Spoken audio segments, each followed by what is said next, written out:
Hello and welcome to Detroit Performs Live at the Fillmore Theater in downtown Detroit. I'm DJ Oliver, host of Detroit Public Television series Detroit Performs, here live on the red carpet to bring you all of the action tonight as the performers arrive and the crew make their final preparations for tonight's show. Now, tonight's dedication is dedicated to showcasing artists here in Detroit and the metro area. Now, we have a jam-packed evening tonight. Not only do we have musical artists taking the stage, but we also have a live interactive art gallery right here in the Fillmore lobby. It's going down tonight. Now, coming up on the pre-show, I have exclusive interviews with some of the art show gallery artists, as well as, let's just see what this Detroit Performs artists concert has in store for us. I feel so close when I hear you all calling out my name, and I want to tell you so much.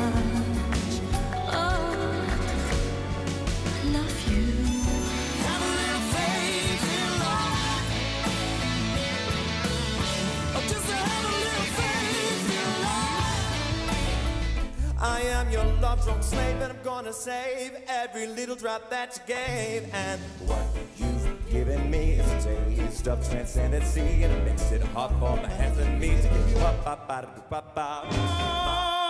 Tu sola più bello in oh sola mia.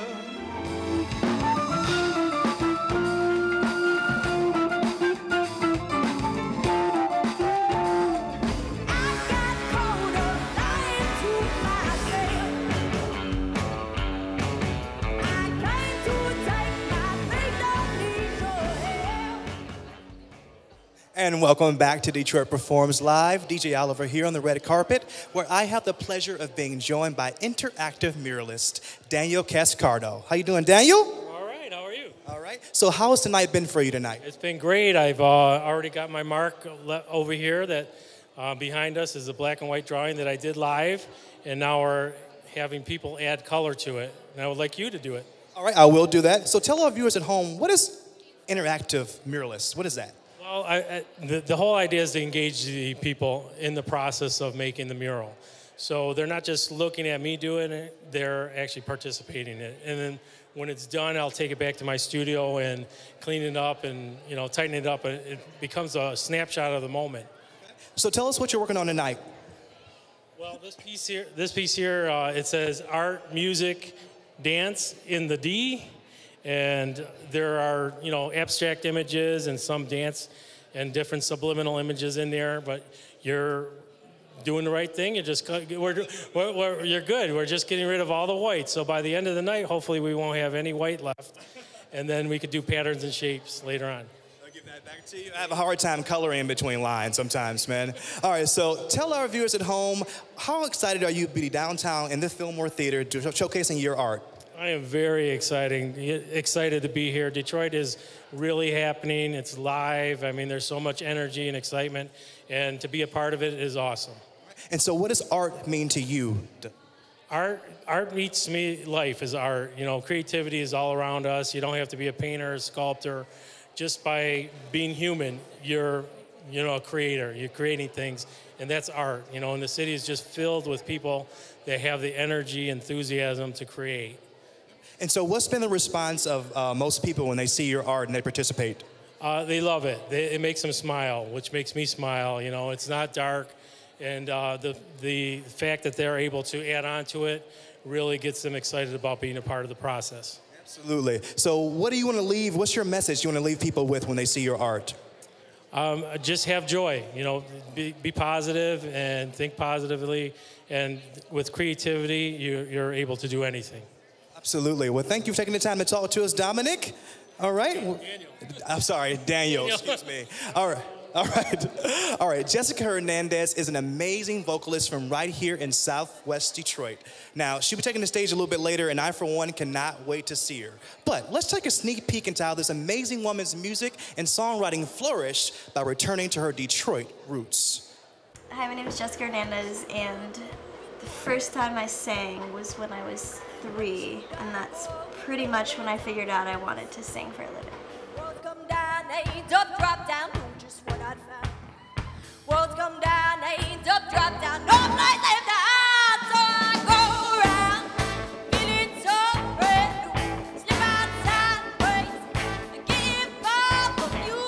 I go around. I definitely get my work ethic from my dad. He came with his family from Havana in the 60s, and you know, they came here with nothing, so they opened a bakery there. They also had a bakery in Miami before that, and they just were the hardest workers I've ever met. My grandma's 70 and she works every single day. With music, you know, when I was going to school, it's actually funny because most kids' parents are like telling them, you need to get an education, you need to go to college, and my dad was the opposite. When I went to college, my parents were like, are you sure this is what you want to do? And I told them I was dropping out to do music, and they were like, this is amazing, this is so exciting, we're so proud of you. Okay, cool, this is awesome. Said that you owned it. Said that you need it. Said that I got it all. When I moved back from Chicago, actually, I kind of rediscovered the loft. My parents have had the bakery since I was in 3rd grade, and I never really paid attention to it. It was just like a space that my dad held a bunch of crap in. So I moved back, and then I moved home to play music and to like save money and live with my parents. And when I came home, it was kind of like a fun project for me, like to stay busy and not think about the fact that I was living at home. I just dropped out of school to do music. Kind of a low point. I took on the loft just like as like a project to, you know, keep my mind occupied. At the same time, I was starting to do different activities in there once I started fixing it up. So I would do free yoga every Saturday and have different friends that were yoga instructors come and give free lessons to people around the neighborhood. And then we started doing Detroit Soup there. So we just kept getting all of these reasons to keep working on the space and expanding a little bit. Started doing shows, and that's actually where we did the showcase for Blue Note. I got closer, lying to myself. I came to take my things, don't need no help. Oh. I think Detroit inspires me by the relationships that I've built since I have moved home.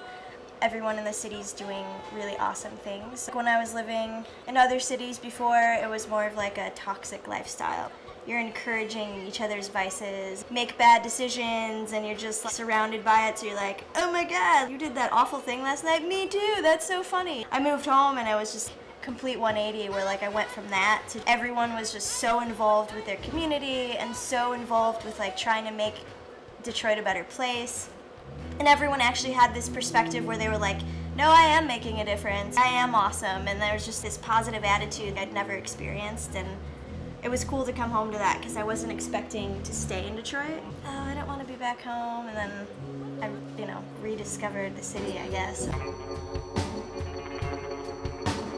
Take away the pictures and lock away the promises and more. If the others weren't coming out, I would still be fighting for your time. It's fair to say that Detroit's a family-oriented place. You know, like ICP says, it's all about family. I got caught lying to myself. Thank you guys so much. We're Jessica Hernandez and the Deltas, and we love you. You guys rule. Thank you. All right, live on the red carpet, I am here with the general manager of WDET, Michelle Serpinovich. Now, this night would not be as successful without the support of people like her. So, Michelle, how are you doing tonight? I'm doing great. Loving this music right now. Me too. It's nice background music for our little interview. So, Michelle, tell our viewers out there, why is it so important to bring an event like this to the city? So what I love is being able to partner with Detroit Public Television to showcase all of the music, the art, the culture that's here in Detroit, and not only to celebrate it here in the city, but to be able to show that to other people in the rest of the world. All right, so obviously we have the sponsors like Masco and WDET. So why is it so important for you guys to partner up to support an event like this here at the Fillmore Theater in Detroit? So WDET, just like DPTV, is really passionate about arts here in Detroit and music. And I think amazing things happen when public media stations come together. And and celebrate what's great about our city. All right, I'm happy to hear that. All right, one more question about this. Now, basically, when you actually take a chance to put these events out there, you put on big extravagant events like this. So what's next in the future? What do we have to look forward to as to show Detroit's flourishing art scene? So we're working on a few things. We're working on some more cultural programming, some radio, something online. We have a lot of events coming up. And I don't know, we like to keep some secrets in our back pocket and surprise people once in a while. All right, we won't get too many of those secrets. All right, one more question for you. So who are you looking forward to seeing another night? Jessica Hernandez in the Deltas. So we both agree on something. I'm a big fan of Jessica Hernandez as well. All right, well, thank you for taking the time. Make sure you enjoy yourself tonight. Is there anything you want to say to your mom? Oh, Mom, look, I'm on television. Managing a radio station isn't enough, but TV's the deal. All right, thank you so much, Michelle Servinovich. All right, now let's check out another Detroit Performs artist. Marcus Glenn's creativity was inspired on a field trip to the DIA who did he go to the DIA with? He went to the DIA as a young Detroit public school student. Now, fast forward today, he is now a world-renowned master artist. Let's check him out.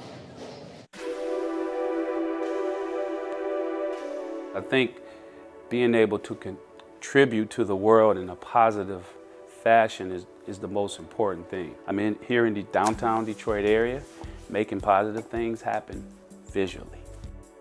I grew up in West Detroit, west side of Detroit, Michigan, born and raised. Art was always around me. I looked at life a little different. When I looked at a stoplight, it looked like art to me, not just equipment to stop you. I looked at the intricate design, and I think I wanted to be a part of that whole creative process in my own way. I use a lot of fabrics and different textile papers. For me, I was always gravitated to things that had a lot of textiles and patterns and things of that nature. So that sort of spills into the creative process of my artwork. The process is just taking in life and being able to infuse those things that I appreciate and kind of put it into my art. And sometimes life is not always pretty, and that's the thin line you have to. How do you make negative things or things that's going on in the world? How do you put it into your art and make it appealing or make it something that's viewable?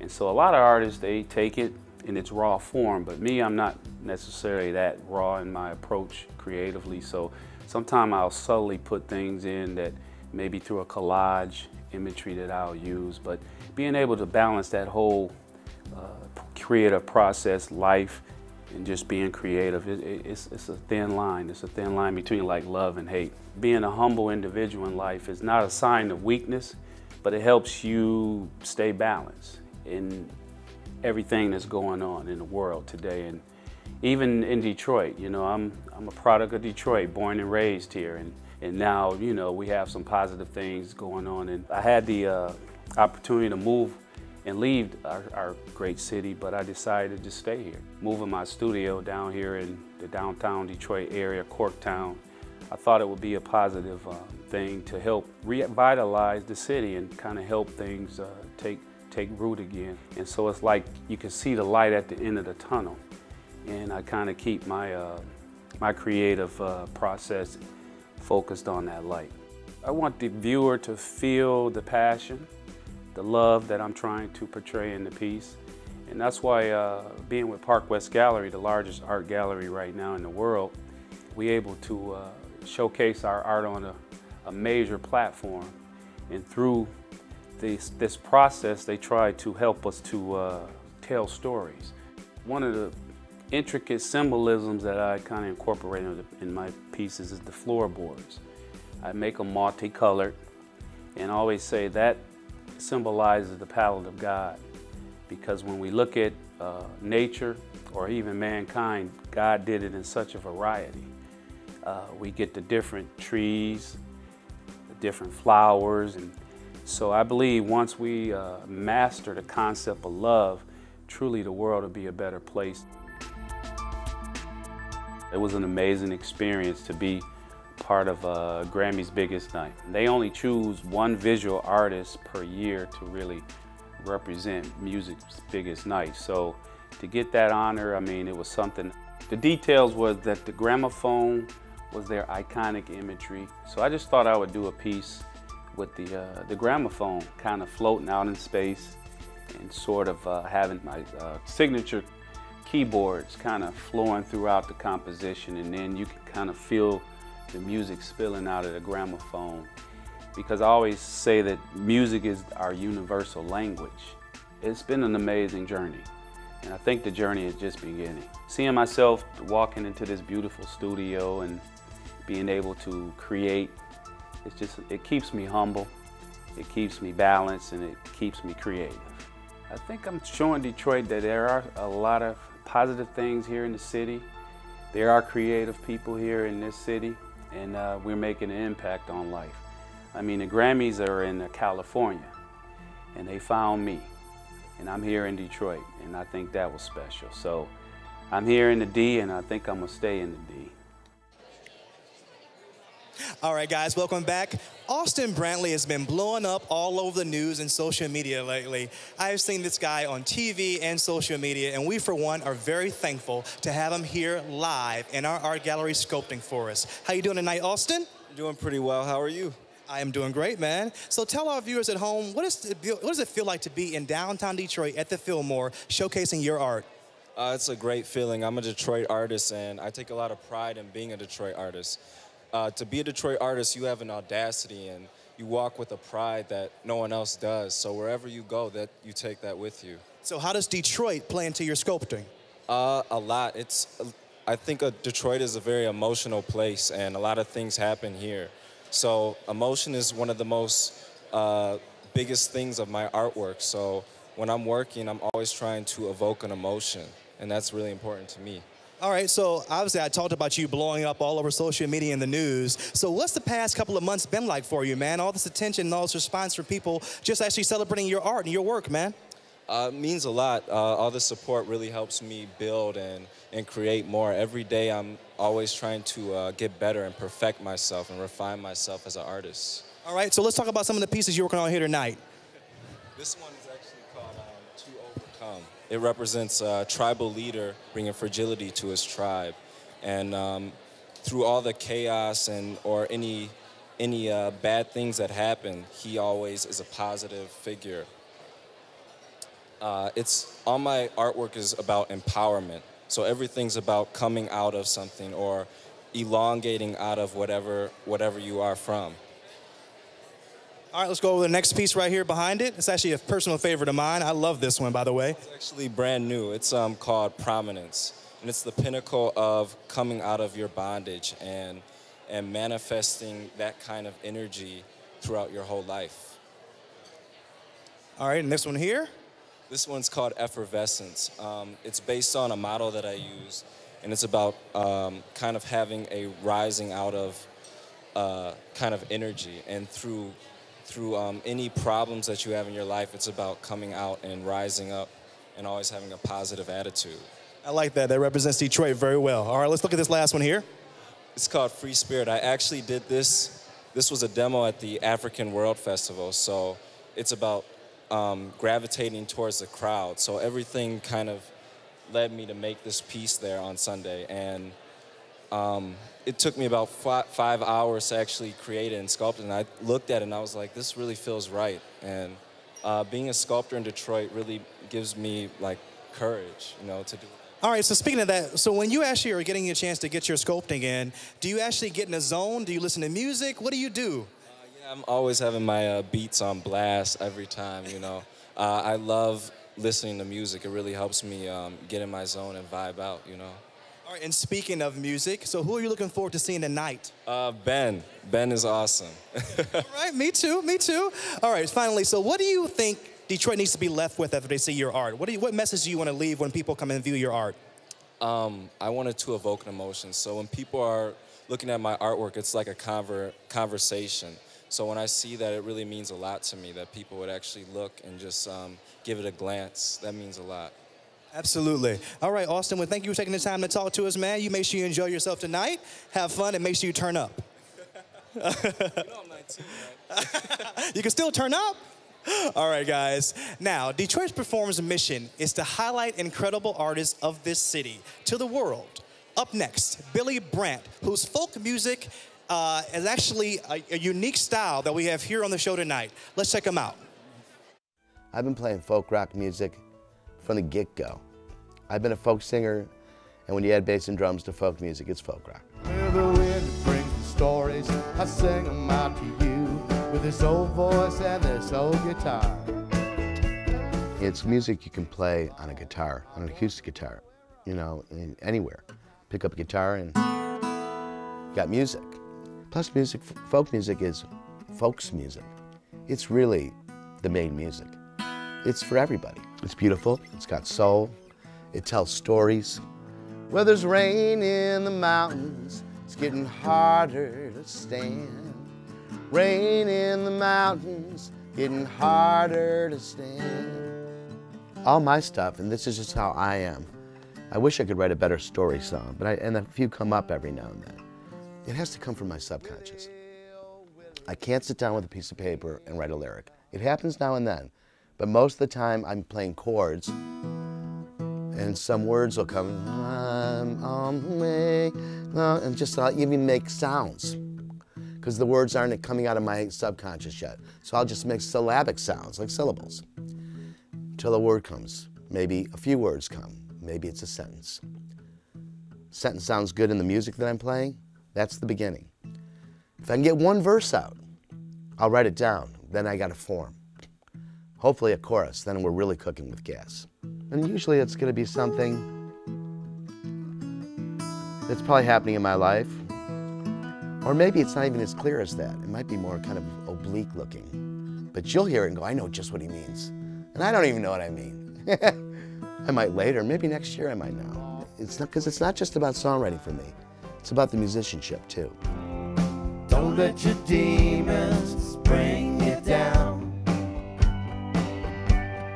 The Sugaries, my current project, actually started as the videos I did with Serrana Verlin and Jason here. We called them Live from Billy's Basement. Well, we ended up with a lot of material, put a record out called Live from Billy's Basement, which won the Detroit Music Award twice, by the way. The band, we just started calling the Basement Band.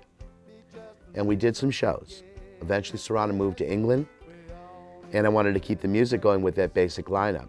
That's what Sugaries are. It's a leftover from the Basement Band. The Basement Band was always song-based, but poised to be a jam band. There's something that happens when you're actually jamming, too, because it's a big portion of what the Sugaries do. It's a major portion of it. The song is just the launching pad. When that happens, this happens with the players and the audience. A synchronicity that see, the thing about jamming, it's not all planned out. It's not an arrangement. It might become an arrangement, but it starts as something, a risk. You got a basic chord scheme, that's sort of the foundation. And then people start making their statement. The mandolin player plays a lick, and the organ player hears it and answers it. And when that communication starts, and because different than normal verbal communication, well, if we're both talking at once, which we do a lot when we get excited, it doesn't really serve anything. In music, it does. You can overlap each other harmonically, chordally, and you're just building the concept, the idea. It's really happening. All of a sudden, everyone's talking at once. What an amazing miracle.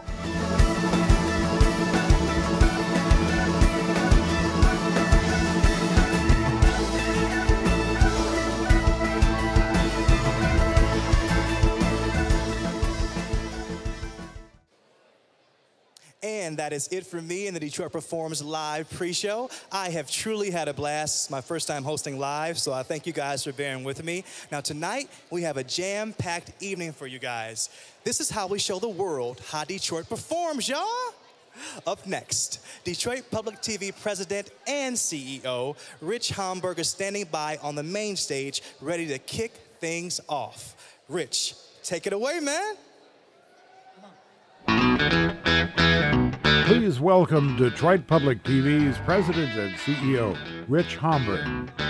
Hello. Well, y'all showed up. This is the best thing going. You know when you're planning your kid's birthday party and it's like 4:30 and it's supposed to start at 5 and you go, is anybody gonna come? Michelle Geiser, 2 hours ago, she goes, do you think they'll all show up? You all showed up, thanks. Welcome to Detroit Performs Live. Welcome to downtown Detroit. We're thrilled to have you here. I have a couple of thoughts for you on the evening. Alexander's going to tell you about everything we have to serve up. But welcome to Detroit Performs Live from Detroit Public Television. About 6 years ago, we started a website called Detroit Performs because we thought there was a way to bring the television station and WRCJ radio together and partner with the cultural community. Since then, we work with the DSO, we work with the DIA, we work with organizations throughout Detroit. 3 years ago, we started a weekly television show, Detroit Performs, 7:30 on Tuesday nights. Fabulous partnership with the Detroit community. But the folks at Masco didn't think we were doing enough. And so Melanie Kalani and Gene Gargaro and the wonderful folks at Masco said, we need a new experiment. We'll help you try something new. So back at the station, we said, what if we did live, prime time, from downtown Detroit, Detroit Performs Live for the world. Showing the world how Detroit performs. Come on, here we go. So we need people. Let's get in our seats. We're about 3 minutes from air. We're going live. I need you to pull out your cell phones. Pull out all your cell phones. You need to do two things. You need to turn the volume down, and you need to like Detroit Performs on Twitter. And you need to retweet everything that's on there. We have built a huge national database of cultural organizations across the country and all kinds of folks. We're going to show the world how Detroit performs. Pull out your phone, follow us on Detroit Performs, hashtag DPTV Live, retweet everything you see. Have fun tonight. Alexander has one more instruction for you. He's going to talk to you about the evening. I have to hurry, ladies and gentlemen, because I have a show to do. So when I come back out here, you know, you're just as much a part of this live show as we are up here on that stage. That camera's going to pan out there, and we don't want it to look like a library out there. All right, so, you know, when I need a scream, 1, 2, 3, 4. Wow, that's pretty good. I think you can do better. 1, 2, 3, 4. All right. All right, folks, the show starts way too soon. Rich spoke a little longer than I thought he was going to. As always. But it's what a pleasure to be here. You're in for a big treat. A lot of amazing music, and this is really a showcase of Detroit. Folks, when the show starts, I come back out here. You haven't seen me yet. Could you just act excited when I say, hey, I'm Alexander Zonjic? Okay, I can't cue you all night. Folks, have a wonderful evening. This is a wonderful evening and a historical evening. You're in for a big treat. Thank you so much. I'll be right back. Thank you. Thanks, Melanie. Thanks, Gene. Thanks, Masco. All the best in Moogans.